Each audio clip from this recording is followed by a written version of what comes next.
জাহান্নাম জাহান্নাম করি আমরা, ঘুমের থেকে উঠেই খালি জাহান্নামে যাব, জাহান্নামে যাব, জাহান্নামে আযাব দেবে, শাস্তি দেবে, ফুড়াবে আগুন দিয়ে। আসলে জাহান্নামটা কি? কোরআনে জাহান্নাম সম্পর্কে আল্লাহ কি বলেছেন? আসুন এই সম্পর্কে আগে বিস্তারিত কোরআন থেকে জানি।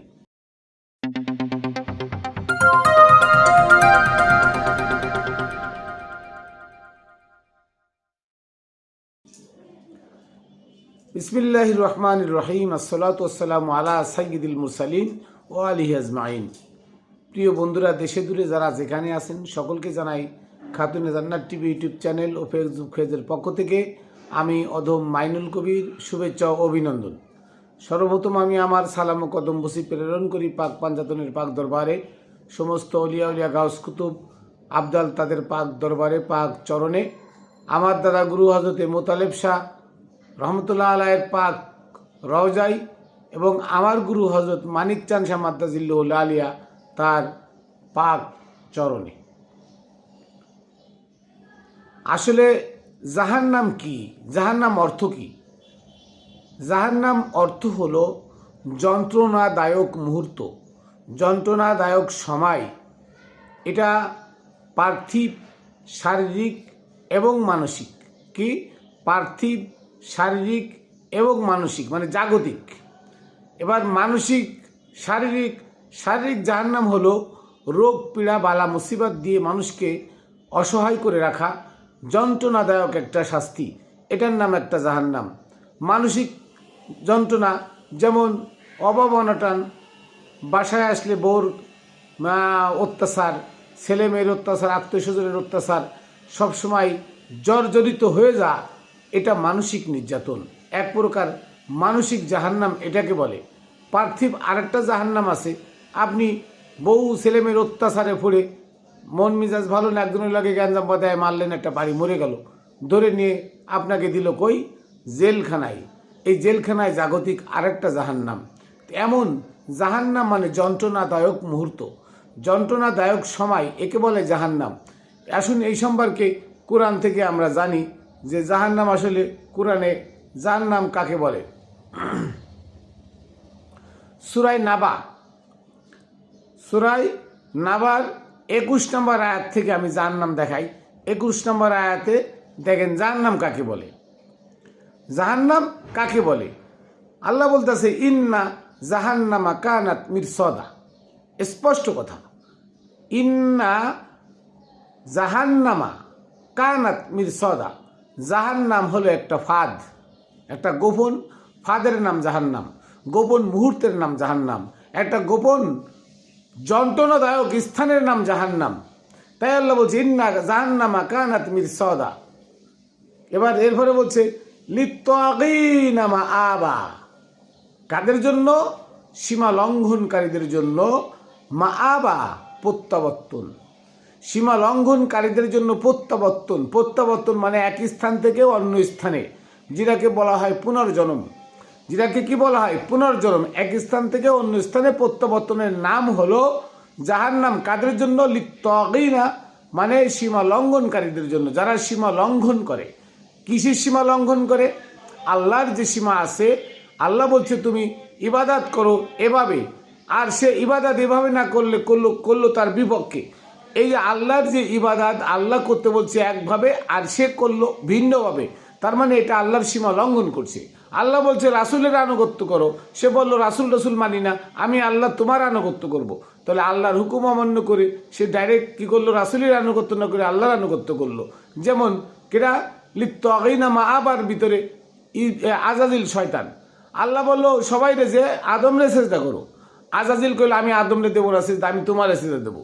তা আল্লাহ বললো আদমকে সেজদা দিলে আমি সেজদা পাবো, আর আজাজিল কয়ে আদম মানি না, আমি তোমার সেজদা দেবো। তাহলে সে কি সীমা লঙ্ঘন করে নাই? এই সীমা লঙ্ঘন করার জন্য সে কি হইল? লাঞ্ছিত হইল, বঞ্চিত হইল, সে লানাত প্রাপ্ত হইল।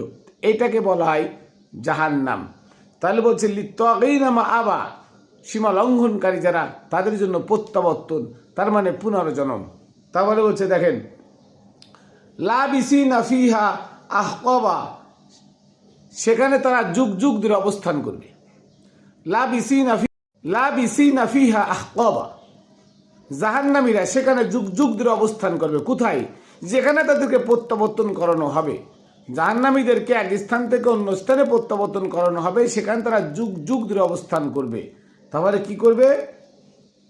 লা ইয়াযুকুনা ফিহা বারদাউ ওয়ালা শারাবা। আর যেখানে তারা থাকবে সেখানে কোনো ঠান্ডা জাতীয় পানের স্বাদ তারা পাবে না। তার মানে এমন জায়গায় থাকবে যেখানে পিপাসিত অবস্থায় ঠান্ডা পানি দরকার বা কোনো পান করা পানীয় জিনিসের দরকার, সেই জিনিস তারা পাবে না। কোথায় থাকবে? সে জায়গাটা কোথায়? সেই জায়গাটার নাম হলো সিজ্জিল। সেটা হলো সিজ্জিল, যেটা বাপের মস্তিষ্কে যন্ত্রণায় ছটফট করবে পানির জন্য, পান করার কিছুর জন্য, কিন্তু সেখানে পানীয় পান করার লেগে কিছু নাই। তারপরে বলতেছে যে ইল্লা হামিমাউ অগসাকা। বাপের মস্তিষ্ক থেকে যখন মার রেহেমে যাবে, মার পেটে যাবে, তখন কি করবে? ইল্লা হামিমাউ অগসাকা। সেখানে তারা কি করবে? কি পান করবে? ফুটন্ত পানি আর ফুজ। জাহান্নামীদেরকে প্রত্যাবর্তন করানো হবে কোথায়? যেখানে তারা যুগ যুগ ধরে অবস্থান করবে, সেখানে কোনো ঠান্ডা বা কোনো পানীয় পান করতে তারা পারবে না। ইচ্ছা হলেও পিপাসিত, কিন্তু কোনো ঠান্ডা বা কোনো পানীয় তারা পান করতে পারবে না। কোথায়? এটা মাতৃগর্ভের কথা বলা হয়েছে। বাপের মস্তিষ্ক থেকে যখন মাতৃগর্ভে যাবে, মাতৃগর্ভে সেখানে ইচ্ছা করবে কিছু খাবার, কিন্তু খাইতে পারবে না। আল্লাহ বলছে ইল্লা হামিমা ওয়া গাসসাকা, গরম পানি আর ফুজ ছাড়া। ফুজ আর গরম পানি কি করে খাবে? কি করে খাবে? অন্যত্র আসছে যে জাহান্নামীদেরকে ফুটন্ত গরম পানি আর পুষ খাইতে দেওয়া হবে। তাহলে জাহান্নামীদেরকে ফুটন্ত গরম পানি আর পুষ খাইতে দেওয়া হবে কোথায়? মার গর্ভে, মাতৃগর্ভে যখন পুনর্জন্মের জন্য জাহান্নামীরা আসবে, এই মাতৃগর্ভকে বলা হয় হাবিয়া জাহান্নাম। এই মাতৃগর্ভ হচ্ছে কি? ক্ষণেকের যন্ত্রণাদায়ক স্থান, এটাকে বলা হয় জাহান্নাম। এই মাতৃগর্ভে যখন থাকবে, আমরা সবাই তো মাতৃগর্ভ হয়ে আসছি, আমাদেরকে কিন্তু ইচ্ছা করছে পানি খাবো, পিপাসিত, আমরা ছটফট করছি, কিন্তু পানি খাইতে পারি নাই। কেন? ঠান্ডা পানি, আমাদের ঠান্ডা পানিও সেখানে ছিল না, আর সেখানে আল্লাহ দেয় নাই। মা ঠান্ডা পানি খাইছে, সেই পানি মার পাকস্থলিতে গিয়ে ফুটে গরম হয়ে ওইটা নাড়ি দিয়ে আমার পেটে ঢুকছে, আর মার মাসিক বন্ধ করে সেই রক্তপুজ সেটা আমাদেরকে খাওয়াইছে আল্লাহ। এই জন্য বলছে লা ইল্লা হাবিমা ওয়া গাসসাকা। সেখানে পিপাসিত মানুষ তারা খাইতে পারবে না ফুটান্ত গরম পানি আর পুষ ছাড়া। ফুটান্ত গরম পানি আর পুষ তাদেরকে খাইতে দেওয়া হবে। জাযা ও বিফাকা। তারা সীমা লঙ্ঘন করেছিল, তার প্রতিদান এটা। তাদের যে সীমা লঙ্ঘন, সেই সীমা লঙ্ঘনের প্রতিদান আল্লাহ দিলেন। জাযা ও বিফাকা। তাদের সেই সীমা লঙ্ঘন উপযুক্ত প্রতিদান তাদেরকে দিলেন, প্রতিফলন আল্লাহ তাদেরকে দিলেন। ইন্নাহুম কানু লা ইয়ারজুনা হিসাবা। কেন দিলেন? দুনিয়াতে থাকাকালীন তারা হিসাব দিতে হবে, এটা কখনো তারা ধারণা করতো না। ইন্নাহুম কানু লা ইয়ারজুনা হিসাবা। তারা দুনিয়ায় যখন থাকতো, মরার পরে হিসাব দিতে হবে আল্লাহর কাছে, এইটা তারা ভাবতো না। যেমন মোল্লা মুন্সিরা আল্লাহর কাছে হিসাব দিতে হয় এটা ভাবে না। তারা জান্নাত বিক্রি করে, জাহান্নামের ভয় দেখায়, কবরের আযাবের ভয় দেখায় মানুষের পকেটের টাকা নিয়ে অবৈধভাবে লুটে ফুটে খায়। কিন্তু মরার পরে তার জাহান্নামের তার যে হিসাব দিতে হবে, তারকে আল্লাহর সামনে দাঁড়ায় জবাবদিহি করতে হবে। এটা কখনো বাংলাদেশ না, সারা দুনিয়ার মোল্লা মুন্সিরা যারা, এজিদি মোল্লা, ওয়াবি মোল্লারা যারা ফতোয়াবাজ, এই ধোঁকাবাজ মোল্লারা কখনো ভাবে না যে আমি মরে গেলে আমার হিসাব দিতে হবে। তারা শুধু আপনার হিসাব দিতে হবে এটা নিয়ে ভাবে, তারা সেই হিসাব দিবে, তারা হিসাব দিবে, এটা কখনো ভাবে না। তাই আল্লাহ বলছে ইন্নাহুম কানু লা ইয়ারজুনা হিসাবা। তারা যে মরার পরে হিসাব দিতে হবে এটা তারা কখনো ধারণাও করে নাই। ওয়াকাযযাবু বিআয়াতিনা কিযযাবা। আর আমার নিদর্শনাবলীকে তারা মিথ্যা সাব্যস্ত করেছিল। আমি বলেছি লা তাশতারু বিআয়াতিনা সামানান কলিলা। হে মোল্লা মুন্সিরা, হে মুফতি মুহাদ্দিস মুফাসসিররা, তোমরা আমার নিদর্শন বলি বিক্রয় করে খাও না। তোমরা ধর্ম ব্যবসা করো না, ধর্ম বেচে খাও না। আমার এই কোরআনের নিদর্শনাবলী আমি বলেছি, তারা এটা মানে নাই, তারা এটাকে মিথ্যা সাব্যস্ত করেছে। তারা এজমা গ্যাসপে কাউসুল জাল হাদিস, ওই কল্পনা শরীফ দিয়ে তোমাদেরকে কোরআন ঢেকে দিছে, মিথ্যা দিয়ে তোমাদের কাছে সত্য প্রচার করতে দেয় নাই। তাই বলছে যে ওয়াকাজ জাবু বিয়া আয়াতিনা কিযাবা, তারা আমার নিদর্শনাবলীকে মিথ্যা সাব্যস্ত করেছে।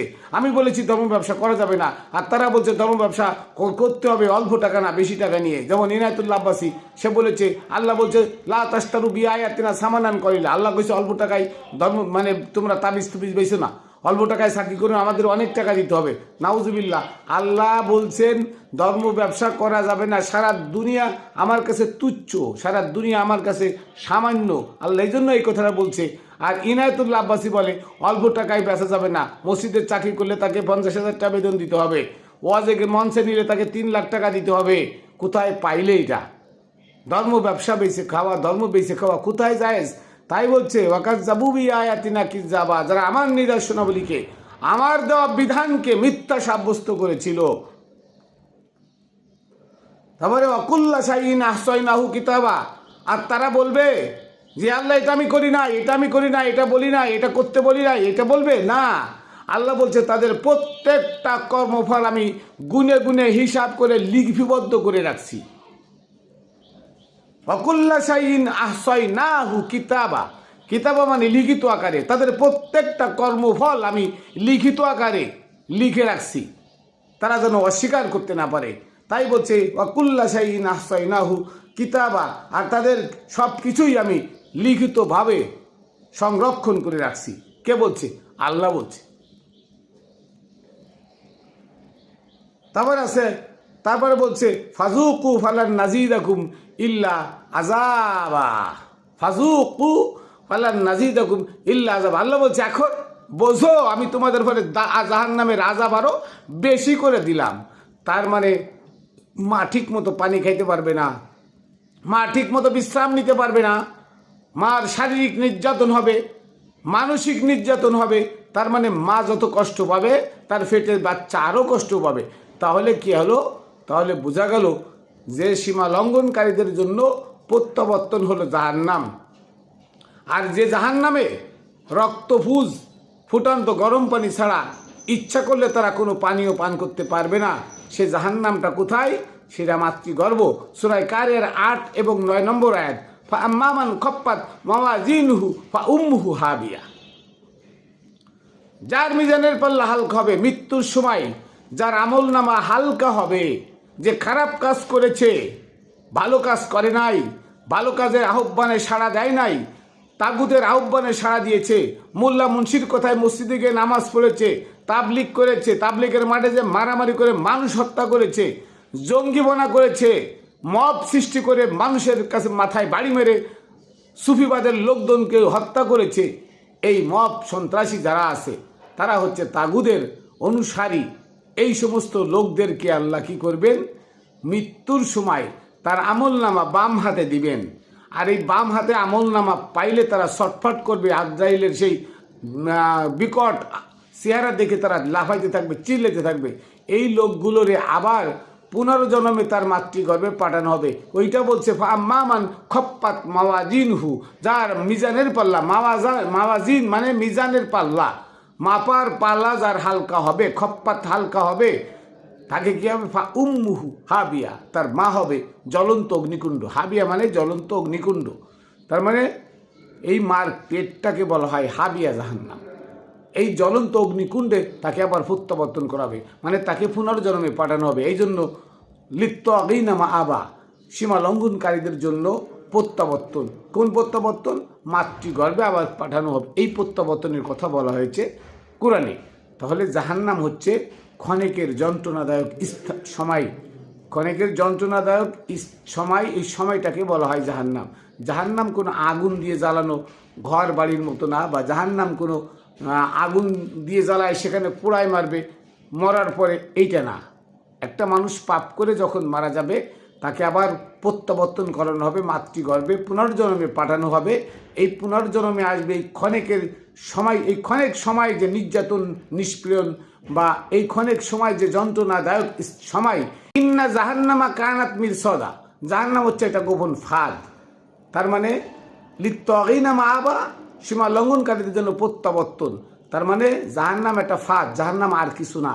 ক্ষণিকের যন্ত্রণাদায়ক সময়ের নাম জাহান্নাম, এটা একটা ফাঁদ। ওই গোপন মানে তাদেরকে আবার প্রত্যাবর্তন করানো হবে। এই প্রত্যাবর্তন সময়কালের নাম হলো জাহান্নাম। তাহলে বোঝা গেল জাহান্নাম আর কিছু নয়, আগুনে ফুড়ায় মারবে, ছাই বানাবে, এটা জাহান্নাম না। জাহান্নাম হলো ক্ষণিক পরিবর্তন, পরিবর্ধন, আবার দুনিয়াতে আসবে, পুনর্জন্ম হবে, এটার নাম জাহান্নাম। তো যাই হোক, আমরা জানতে পারলাম কোরআন থেকে জাহান্নাম কাকে বলে আর জাহান্নামের শাস্তিরা কী। জাহান্নামীদেরকে রক্ত ফুটান্ত গরম পানি আর ফুৎসা কিছু খাইতে দেওয়া হবে না, তাদের ইচ্ছা করলেও তারা খাইতে পারবে না, এটার নাম জাহান্নাম। তো যাই হোক, আমি আমার কথা এখানে শেষ করছি। সকলকে জানাই খাতুনে জান্নাত টিভি ইউটিউব চ্যানেল ও ফেসবুক পেজের পক্ষ থেকে শুভেচ্ছা, অভিনন্দন। আমি আমার সালাম ও কদম বসি প্রেরণ করি পাক পাঞ্জাতনের পাক দরবারে, সমস্ত অলিয়া উলিয়া গাউস কুতুবের পাক দরবারে, পাক চরণে, আমার দয়াল গুরু মানিক চাঁদ শাহ মাদ্দাজিলুল আলিয়া আমার দয়ালের পাক চরণে রেখে এখানে শেষ করছি। আবার দেখা হবে অন্য ভিডিওতে। জয় গুরু।